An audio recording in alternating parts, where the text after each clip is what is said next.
பசுமாடு இல்லாம பாலை உருவாக்க முடியுமான்னா உருவாக்க முடியும். என்னென்னத்தையோ உருவாக்குறாங்க இந்த விஞ்ஞான உலகத்துல. பசுமாடே தேவையில்லை பாலை உருவாக்குறதுக்கு. அப்படிப்பட்டதான் நம்ம இப்ப செஞ்சு காமிக்க போறோம்.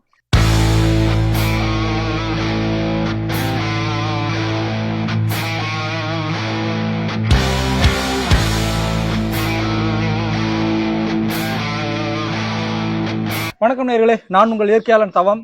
இப்ப பாத்தீங்கன்னா பால், நம்ம எல்லாம் பால் அதிகமா பயன்படுத்திட்டு இருக்கோம்.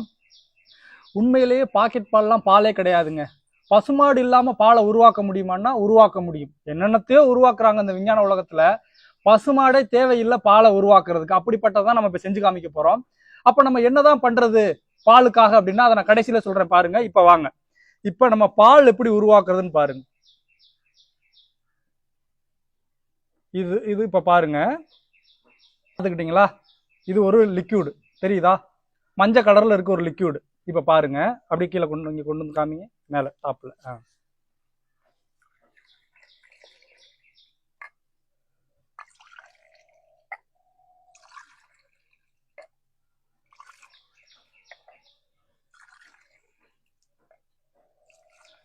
பால் ரெடி, சுத்தமான வெள்ளை பால்.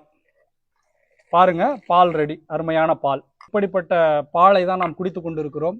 முடிந்தவரை கிராமங்களில் இருப்பவர்கள் பசுமாடு வளர்க்க முற்படுங்கள். ஏனென்றால் நீங்க ஒரே ஒரு டைம் வந்து பாத்தீங்கன்னா பசுமாட்டுல இருந்து பால் வாங்கி தயிர், வெண்ணெய், நெய்யெல்லாம் எடுத்து பால் போடுங்க. பால் பாக்கெட்டை வாங்கி போடுங்க. ரெண்டுக்குமான வித்தியாசத்தை பாருங்க. ஏன்னா இந்த பாக்கெட்ல வாங்குற பால் கவுச்சியே அடிக்காது.